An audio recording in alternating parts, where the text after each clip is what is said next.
All right, welcome to the deep dive, everyone. Today we're going to be unpacking the story of Mukesh Ambani. Mukesh Ambani. A pretty towering figure in global business, and we're going to be using his Wikipedia entry as our main lens here. Okay. And trying to give you guys a sharp, insightful understanding of his life and his career. Right. Think of this as like your curated shortcut through all the noise. Yeah. Wikipedia gives us a great starting point, a really broad compilation of information, and it lets us sort of paint a complete picture. And it's not just about like reciting facts, it's also about helping you guys understand the real significance of his journey. Yeah, exactly. Yeah. So today our mission for you is to kind of move beyond the headlines and really give you like a structured and engaging way to explore, who Mukesh Ambani is from his early beginnings to, his current standing and Absolutely. And we'll touch on some of the controversies too, right? Yeah, and some of the the complexities that come with that kind of influence. And we want to do this all while keeping it concise and hopefully captivating for you. Yeah, and accessible. Yeah. So let's dive right in. Let's start with where it all began, his early life. Okay, so Mukesh Ambani was born on April 19th, 1957 in Aden, which is now part of Yemen. Okay. And his parents, Dhirubhai and Kokilaban Ambani, they were Gujarati Hindus. Hey. He's got a younger brother, Anil, and two sisters, Nina and Dipti. So it's interesting to think, that time that the family spent in Yemen is actually relatively short-lived. Yeah. His father brought the family back to India just a year later in 1958 to start a trading business. Right. They started out focusing on spices and textiles, and I think a lot of people will remember their textile brand Bimol. Oh, yeah, Only Vimal. Which later became Only Vimal, right? Catchy. Yeah. So, when you think about his, current global prominence, it's pretty fascinating to consider, how modest his early years were. Despite, the family business growing, they lived in a 2-bedroom apartment in Mumbai, until the 1970s. Yeah. And even as their, financial fortunes grew, Mukesh had a pretty communal upbringing, relied on public transportation, never got an allowance. Interesting. Which I think really speaks to, the values that were instilled in him, during those early years. It does, yeah. It really paints a picture. Yeah. So later on, the family did move to a more substantial residence, a 14-story apartment building called Sea Wind in Colaba. Sea Wind, wow. And I think it's pretty interesting that even after they'd achieved, considerable wealth, Mukesh and his brother, Anil, continued to live in the same building. Really? With their families, but on different floors. Oh, wow. So, even though... Close family. Yeah, very close still. So now let's talk about his education. Okay, so for school, Mukesh went to Hill Grange High School in Mumbai. And this is actually where he was classmates with his brother Anil and Anand Jain, who would later become like a really close business associate. Okay. And then after high school, he went on to study at St. Xavier's College, also in Mumbai. And then I guess that's when he kind of transitioned into a more technical discipline, right? Yeah, he did. He got a Bachelor of Engineering degree in Chemical Engineering. That's right. From the Institute of Chemical Technology, formerly known as UDCT. UDCT. And it seems like, that early kind of grounding in that technical field really became pretty relevant to his career later on. Yeah, I mean, that background in chemical engineering, probably gave him a really solid understanding of, industrial processes, scaling. Yeah. Which, if you think about the trajectory of Reliance Industries, particularly their focus on like petrochemicals and refining, it's pretty invaluable. It makes sense. So after he finished his engineering degree, he took a pretty big step towards getting a business education. Yeah. He enrolled in the MBA program at Stanford. At Stanford. But he never actually finished that MBA. Yeah, and this is where things get, I think, really interesting when you consider the path that he took. For sure. His father, Dhirubhai, called him back to India to take charge of a yarn manufacturing project within the company. Wow. So it seems like his father really prioritized that hands-on practical experience over, a traditional graduate business education.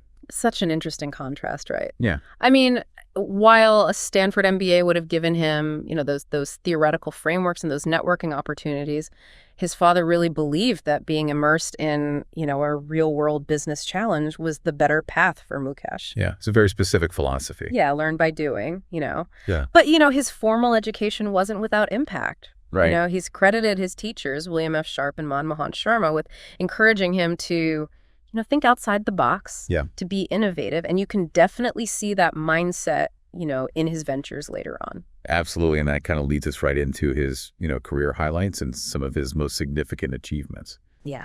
He officially started his business career in 1981. 1981. And it seems like he was given a lot of responsibility really early on. Yeah. He was only 24 when he was put in charge of overseeing the construction of the Palganga petrochemical plant. Wow. Okay. A massive, massive undertaking. Yeah. Really showed the level of confidence his father had in him. Yeah. It wasn't just, about building a factory. It was about understanding complex chemical processes, managing this huge project from start to finish. Yeah. And then, of course, there's, really monumental achievement of spearheading the creation of the world's largest grassroots petroleum refinery in Jamnagar, India. Huge. By 2010, this single facility had a production capacity of 660,000 barrels per day. That's incredible. Which is 33 million tons annually. Wow. And what's really impressive is that it wasn't just a refinery, right?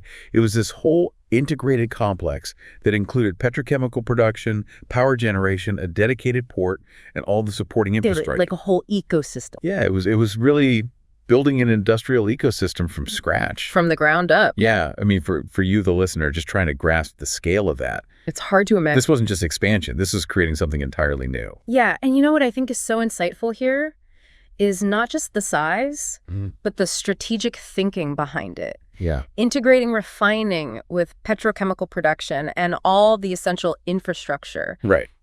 It created a ton of efficiency and a competitive advantage that very few could compete with. Yeah. It wasn't just about building something big. It was about creating this really smart, interconnected industrial powerhouse. There was a whole system. A system, exactly. So after that, he also, really championed the creation of Reliance Infocom Limited, which later became Reliance Communications Limited. Yeah. And I think this move into information and communications technology really showed that he recognized the potential of that sector really early on. Yeah, and it was a pretty significant diversification from their traditional focus on energy. Right, exactly. Right. And speaking of communications, in December 2013, he announced a potential collaboration with Bharti Airtel. Okay. To share 4G digital infrastructure across India. Interesting. Which, I think this was a pretty strategic move, showing a kind of pragmatic approach to navigating the evolving landscape of telecommunications. Sure, for sure. And then his ambition in the digital world just kind of intensified. Yeah. In June 2014, he announced plans to invest a huge amount of money, 1.8 trillion rupees over the next 3 years. Wow. With a focus on launching 4G broadband services in 2015. Yeah. And that really laid the groundwork for Reliance Jio. Yeah, and their dominance in the Indian telecom market. Exactly. It's amazing how quickly they rose. Yeah, and his contributions to engineering haven't gone unnoticed. In 2016, he was elected as a member of the National Academy of Engineering. Wow. For his leadership in the development of those large-scale oil refineries and petrochemical plants. That's major recognition from his peers in the field. Yeah, absolutely. And it really just underscores the impact he's had on those core industries. Yep. That initially defined Reliance. Yeah. And when we talk about, his influence, we can't really overlook his financial standing. Oh, absolutely not. As of 2016, he'd been India's richest person for a whole decade. Wow. And was ranked 36th wealthiest globally. And then... It's hard to even fathom that amount of wealth. It is. And as of October 2024, he's now the richest person in India and the 9th richest in the world. Wow. With a net worth of $119.5 billion. Which is just such a concentration of economic power. It really is. It really is. Yeah. And back in July 2018, he actually surpassed Jack Ma to become the wealthiest person in Asia. Really? With a net worth at the time of $44.3 billion. And he was also the wealthiest person globally outside of North America and Europe. Yeah, it's a meteoric rise. It really is. I mean, these are just remarkable milestones, and it really highlights his ascent, in the global economic hierarchy. For sure. What I find kind of striking, too, is just the sheer scale of his wealth when you compare it to national economies. It's hard to wrap your head around. Yeah. In February 2018, Bloomberg's Robinhood Index, estimated that his personal fortune could fund the entire Indian federal government for about 20 days. That's insane. I know. It really puts things into perspective. It really does. And beyond, those core industrial and technology sectors, his influence extends into other areas. Oh, yeah, for sure. Through Reliance, he owns the Mumbai Indians cricket team in the Indian Premier League. Of course, huge. Which he purchased back in 2008 for $111.9 million. Wow. And he's also the founder of the Indian Super League. So he's clearly taking an active role in promoting football in India as well. Yeah, so it's not just business for him, right? No, exactly. It's about, sports and really kind of shaping the landscape. And his leadership roles have also been incredibly diverse. Yeah. I mean, obviously, he's held key positions within Reliance Industries. Of course. But he also served on the board of Bank of America as the first non-American director. Really? Which really shows, his global business standing. For sure. And he's also a member of the board of trustees for the World Economic Forum. That's impressive. So he's really involved in, shaping those global economic discussions. Absolutely. I mean, his career is just, it's phenomenal. Growth, strategic diversification, and increasing global influence. It's a lot to unpack. It is. But I think it's time we move on to some of the formal recognition he's received through various awards and honors. Right. So he was named Ernst & Young Entrepreneur of the Year back in 2000. Okay. A pretty significant early validation of his business leadership. Yeah. And then in 2010, he received the Asia Society's Global Vision Award and also the University of Pennsylvania School of Engineering and Applied Science Dean's Medal. Wow. It's interesting to see, the breadth of recognition he got, spanning entrepreneurship and his technical background. Yeah, and it's worth noting that in 2010, the Harvard Business Review ranked him as the 5th best performing global CEO. Wow. I mean, for you, the listener out there who's interested in, business strategy, this really speaks to his effectiveness as a leader. Absolutely. And the impact that he's had on Reliance's performance. Makes sense. In the same year, he also received the Business Council for International Understanding's Global Leadership Award, which again highlights his international standing. Yeah, it's clear he's a major figure on the world stage. And as we mentioned before, with his election to the National Academy of Engineering in 2016, right, he was also inducted as a foreign associate of the U.S. National Academy of Engineering. That's a big deal. Which is a really prestigious honor. From the American engineering community. For sure, for sure. And in the same year, he was also honored with the Othmer Gold Medal from the Chemical Heritage Foundation, really underscoring his contributions to the field of chemical engineering. It's a really impressive list of accolades acknowledging, such a wide range of achievements. Absolutely. But now I think, it's important to provide a balanced perspective. Yeah. And talk about some of the controversies and criticisms that have also been associated with his career. Yeah, I think that's really important for a complete understanding. Right. While he's celebrated for his successes, he's also been called a plutocrat. Right. And been scrutinized for allegations of market manipulation, political corruption, cronyism, and exploitation. Yeah. These are serious claims, and they've contributed to a pretty complex public perception of him. Yeah, for sure. Specifically, in February 2014, a First Information Report, or FIR, was filed against him. FIR. Which is essentially a formal complaint lodged with the police. Okay. Regarding alleged irregularities in the pricing of natural gas from the KG Basin. So a significant legal challenge. Exactly. Related to, a key part of Reliance's energy business. Yeah. And then in 2007, Reliance Industries was fined a substantial amount of money, 950 crores rupees, for allegedly manipulating shares of Reliance Petroleum Limited, or RPL. RPL, right. And that penalty involved, returning profits and paying interest. Yeah. And more recently, in January 2021, the Securities and Exchange Board of India, or SEBI, fined both Reliance Industries and Mukesh Ambani 40 crore rupees for what they called manipulative trades in RPL shares back in 2007. Wow. So these regulatory actions, really add some important context to his business dealings. They do, and they kind of paint a more nuanced picture, right, beyond just the narrative of success. For sure, it's not all black and white. No, not at all. Now let's shift gears and talk about his personal life. Okay. He married Nita Ambani in 1985. 1985. And they have 3 children: Akash, born in 1991, Anant, born in 1995, and Isha, who's Akash's twin sister. 3 children. And the story of how they met is actually pretty interesting. Yeah. It's almost like a traditional kind of narrative. So his father, Diruhai, reportedly saw Nita perform in a dance. Oh, wow. And that's what led him to suggest a potential match between her and Mukesh. So a bit of matchmaking? Yeah, a little bit of matchmaking. And their primary residence, Antilia, has become a pretty iconic symbol of their wealth. Oh, for sure. That building. This private 27-story building in Mumbai 27 stories. was estimated to be worth $1 billion at the time of its construction, $1 billion. making it one of the most expensive private residences in the world. That's just unbelievable. It reportedly requires a staff of 600 to maintain. 600 people. And it's got amenities like helipads, a huge garage, a private movie theater, a swimming pool. It's like a world unto itself. Yeah, it really is. And, you know, it's a very tangible representation of their extraordinary affluence. It is. It's a powerful image. It is. So in the fiscal year ending March 31st, 2012, he actually chose to forego almost 240 million rupees from his annual salary. Really? As the chairman and managing director of RIL. He kept his salary capped at 150 million rupees for 4 years in a row. Wow. Even though he holds a 50.4% stake in the company. So why do you think he did that? I think, you know, some people saw it as a gesture of corporate responsibility and restraint. Interesting. At, you know, the highest level. It's a pretty powerful statement. It is. And then in early 2019, he stepped in to help his younger brother, Anil, Okay. by paying off a debt that he owed to Ericsson. So Ericsson. Yeah.